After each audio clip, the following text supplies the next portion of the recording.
The humans had lost 5 space colonies in 3 months. The Zarnak Empire was too strong, too fast, too cruel. So Earth made one final choice: peace through marriage, a human groom, and an alien bride from the Zarnak royal family. Darren Kane, a ship mechanic from the Soul Frontier, was the chosen man. He didn't understand why they picked him. He wasn't a soldier, wasn't rich, wasn't famous. But the order came from above: marry the alien girl, or humanity bleeds next. They brought him to a tall silver temple on the edge of Zarnak's moon. Strange glowing plants lined the path, and 2 red-skinned guards stood at the door, inside. The air smelled like burnt metal and cold ash. A circle of alien leaders watched him, faces hidden behind black masks. Then she came in, the bride. She wore a thick cloak from head to toe, made of shadows and silver chains.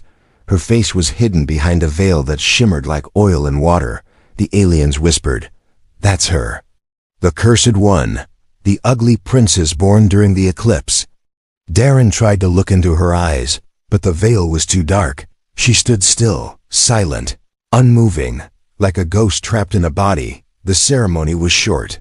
One alien placed a burning ring in Darren's hand and said, "She is yours. But don't remove her veil, ever." Darren felt cold, even in the hot alien air. They took him to a round stone room, high in a black tower. That night, he sat on the bed, staring at the closed door. His new wife was in the room next to his, separated by a thin, glowing wall. He could hear her breathing, slow, deep, strange. Not human, not machine. Something in between. Then a voice came from the shadows. It was the old alien servant who had shown him to the tower. His voice was shaking as he whispered, "Don't make her angry, human. At night, her real form awakens. Some say her face can break the stars. Others say she was born without one. But we all agree on one thing: no man survives her first night." The old man vanished into the hall, leaving behind silence. Darren didn't believe in curses, but his heart beat faster as the night grew deeper. He walked to the glowing wall and placed his hand on it. It turned soft, like fog. He could pass through it. If he dared, for a moment, he almost did. But then, the breathing stopped. Everything went silent, too silent. Then a small sound echoed, a soft hum. A girl's voice, singing? Sad, broken, like a lullaby from another world. And that's when he saw it. A single blue glow floating in her room, shaped like a teardrop, hovering in the air. Suddenly, it blinked, like an eye, then vanished. Darren stepped back, heart racing. He didn't know what that glow was. He didn't know who, or what. He had just married. But one thing was certain. This was not just a marriage. This was a trap. And he was already inside it. The next morning, Darren woke up with questions spinning in his head. Had he really seen that floating glow? Or was it a dream shaped by fear? He looked toward the glowing wall. It was solid again. No sound, no movement, nothing. He stepped out into the hallway, and the 2 red-skinned guards followed silently. A servant led him to breakfast in a dark dining hall. Cold, bitter food sat on metal plates, untouched, at the far end of the table. She sat, his wife Lyra, still covered in her cloak, her face hidden behind that strange veil. She didn't eat, didn't look at him, didn't speak a single word. She just sat there, like a shadow tied to a chair. Darren tried to speak. "Hi. I'm Darren. I'm not here to hurt you." "I didn't choose this either." No reply. He smiled nervously. "I fix things. Maybe I can fix this too, whatever this is."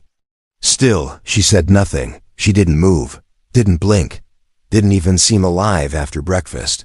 He was taken to the royal garden, if it could be called that. The trees there grew upside down. The flowers floated mid-air and shimmered when touched. But the place felt hollow, like a prison painted to look like a dream.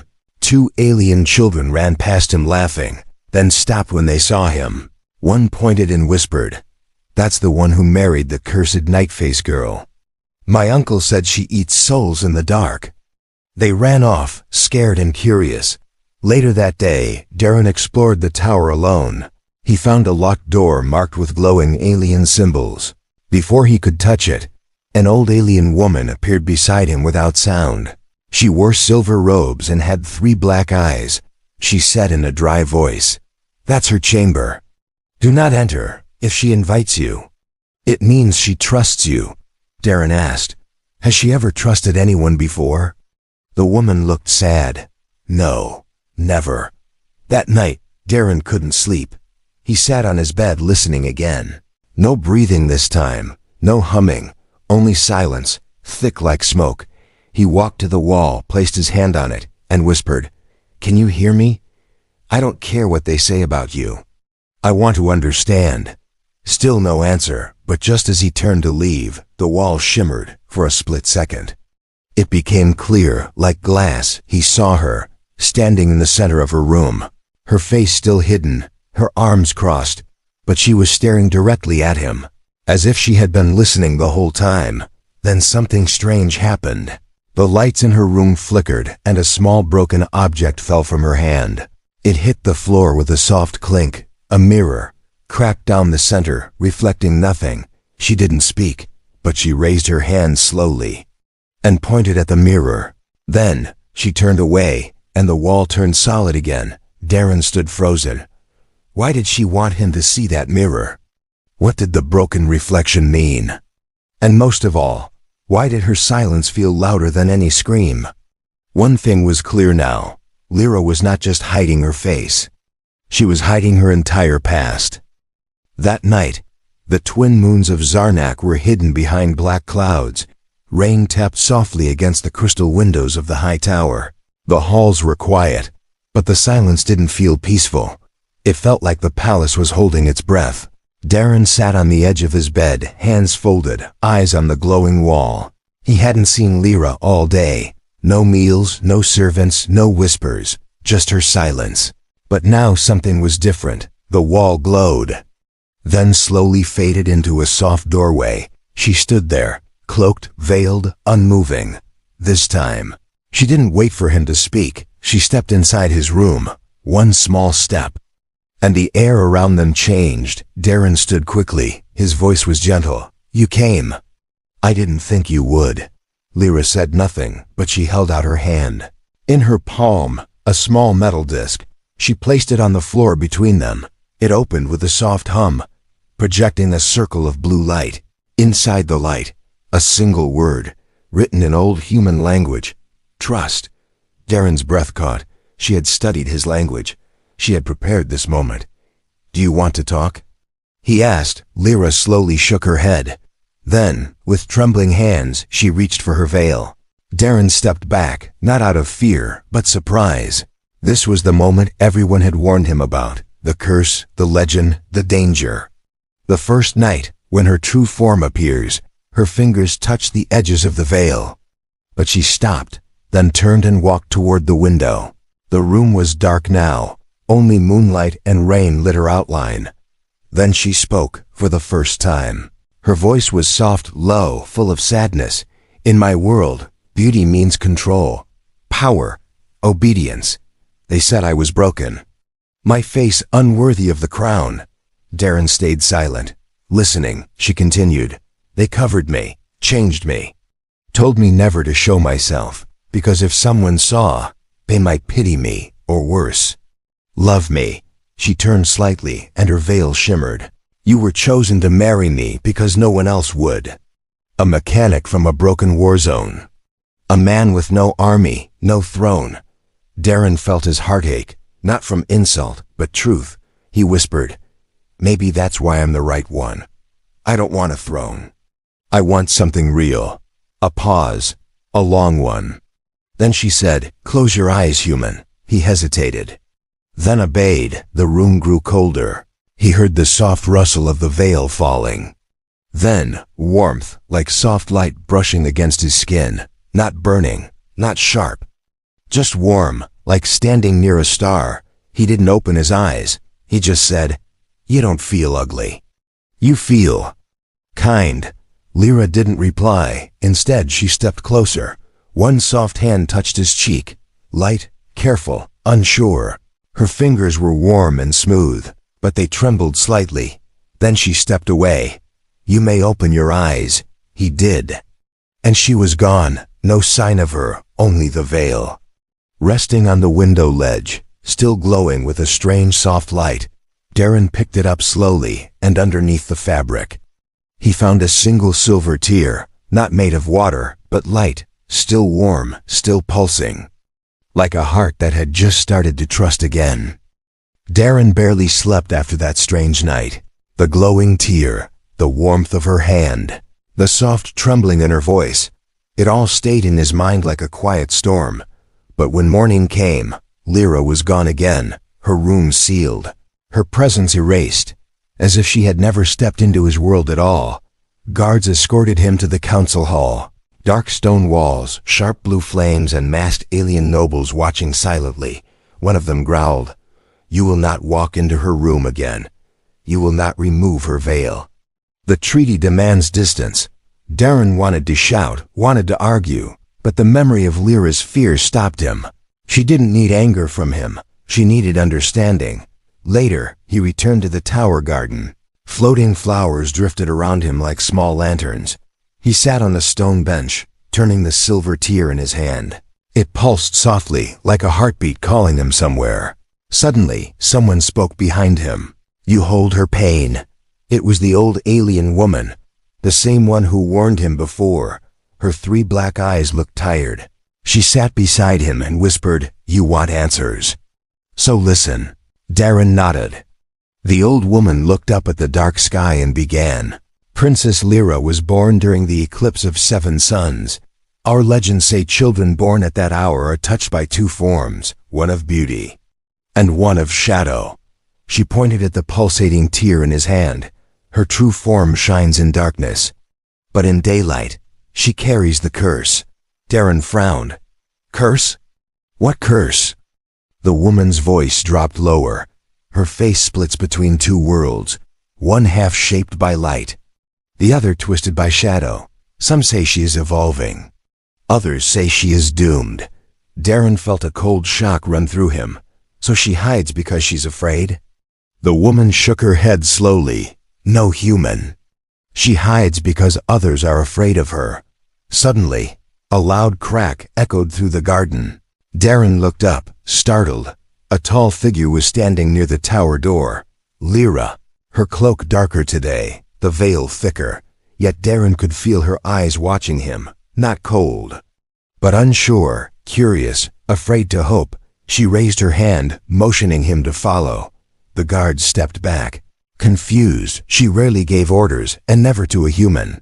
Darren followed her through 2 narrow hallways until they reached a locked metal door. Her fingers glowed blue as she touched the symbol. A soft click, the door slid open, revealing a hidden room. Inside were machines, old human machines. Dusty, cracked, half-broken, light projectors, photonic filters, hologram mirrors, surgical tools. Darren walked inside slowly. "Why do you have human tech?" Lyra didn't speak. Instead, she picked up a broken photonic skin filter, a small device shaped like a circle. She held it in her hands like something precious. Then she pointed at the cracked mirror in the corner. Darren understood. This was where they tried to fix her, to force her to look normal, to remove the shadow half of her face, to erase what made her different. The machines weren't tools. They were scars she kept in a room no one else entered. He turned to her gently. "Lyra, did they hurt you?" She didn't answer, but her hands tightened around the broken filter. The metal cracked under her grip, and tiny sparks fell to the ground like dying stars. Finally, she whispered, her voice small, almost childlike, "I don't want to be fixed." Darren stepped closer, his voice steady, warm. "Then I won't fix you, but I can help you be seen. The way you want." Her head lifted slightly. Hope flickered behind the veil like a hidden flame. Then, she did something she had never done before. She reached out and gently placed her hand in his, not by force, not by duty, but by trust. And in that moment, Darren understood the truth. Her curse wasn't her face. Her curse was living in a world that feared it. The sky above Zarnek turned black as thunder rolled over the mountains. A storm was coming, one the alien guards called The skyfall. It only happened once every cycle. And tonight, it arrived with lightning that glowed blue and rain that whispered secrets through the wind. Darren stood by the window of the tower. He looked down at the glowing courtyard, watching the rain fall in perfect silence. But something caught his eye, a moving shadow, fast, alone, barefoot, running across the stones. Without a veil, without a cloak, it was Lyra. He rushed down the steps without thinking. The guards shouted behind him, but he didn't stop. The gates opened with a hiss, and the cold alien rain hit his skin like static. He stepped into the courtyard and froze. Lyra stood in the center of the open space, arms raised to the sky. Rain splashed across her bare face. Her skin shimmered, not red like her people, not pale like humans, but something in between, glowing gently with every raindrop. Her features shifted like starlight, half of her face radiant like the night sky. The other half, still hidden in something dark, unfinished. Darren watched silently, and then he heard it, the gasps. Dozens of alien nobles had gathered on the balconies. Some covered their faces, others whispered in fear. One shouted, "Hide her! She carries the eclipse inside her. She is not meant to be seen." But Darren stepped forward. He took off his jacket and ran into the rain. Lyra turned sharply, startled, frightened, but he didn't stop. He walked to her slowly, calmly, like approaching a scared animal in pain. When he reached her, he said softly, "You're not cursed. Lyra, you're evolving." She blinked, confused. He continued, "They only fear you because you don't fit their old rules. But what if you're the next step? A bridge between two species?" The thunder roared above, and a blast of light lit up the sky, casting her full face in view for a moment. It was unlike anything anyone had ever seen. A face shaped by two worlds, gentle, strong, wounded, alive. One noble dropped his goblet. Another whispered, She looks like the sky is wearing skin." Suddenly, guards moved forward, weapons aimed at Darren. One shouted, "Back away, human. You're violating the treaty's commands." But before anyone could act, Lyra stepped in front of Darren. She spread her arms and raised her chin, revealing her full glowing form in defiance. She spoke loudly for the first time in public. "This is who I am. You may cover your eyes, but I will not hide." Lightning cracked again, and the rain glowed brighter around her, as if the storm itself obeyed her will. Darren took her hand. "Let them see the truth. You're not broken. You were never broken." The nobles stood frozen, some angry, but others unsure. Fear was breaking, doubt was growing, and in that fragile moment, something began to shift, not just in the sky, but in the hearts of those watching. Because for the first time, the ugly alien girl was no longer hiding, and the human who held her hand was no longer alone. The storm ended by morning, but what Lyra had done in the rain, showing her face, her truth, could not be erased, and not everyone was happy behind the polished stone walls of the palace. The High Council gathered in silence, their masks darker than ever, their voices sharp and full of fear. She defied the rules. She exposed her evolution to humans. She must be removed. Quietly, Lyra's power scared them, and Darren's presence made it worse. A human who stood beside her, who touched her hand in front of the nobles. Unacceptable. That same day, Darren was taken from the tower without warning. 5 guards dragged him into a small chamber beneath the palace. No light, no bed, just a locked metal door and a single flickering crystal on the ceiling. He shouted, "Where's Lyra? Why are you doing this?" But no one answered. Hours passed. Maybe days. He lost track of time. The crystal light faded and returned. Like a slow heartbeat, he sat in the corner, mind racing. Was she safe? Was she punished too? Had they taken her away? Or worse? Then one night, a soft sound click. The wall shifted slightly. A square panel on the floor lit up blue. Inside was a folded piece of black silk and a small silver cube. He picked up the cube carefully, pressed the center, and it came alive. A projection glowed in the air, a message, not a voice. But light code, strange glowing patterns danced like fireflies, but somehow, Darren could feel the meaning in his bones. They plan to silence me. I am being moved. They call it the vanishing. Come to the tunnel under the reflection pool. Midnight. No light. No noise. Just hope. He clutched the silk and hid the cube in his sleeve. Now he knew. They wanted to erase her, like a mistake. Like a shameful memory. But she wasn't just a princess. She was a spark, and sparks, if protected, could become fire. That night, Darren waited until the guards grew tired. He tapped the wall 3 times, then pressed the cube against it. It pulsed once, then faded. A hidden door slid open into a narrow, dark tunnel. He ran through the cold passage, feet echoing softly. Water dripped from above, and glowing insects lit the path in flickers. He reached the reflection pool, a black circle of still water. In the center stood Lyra, cloaked once more.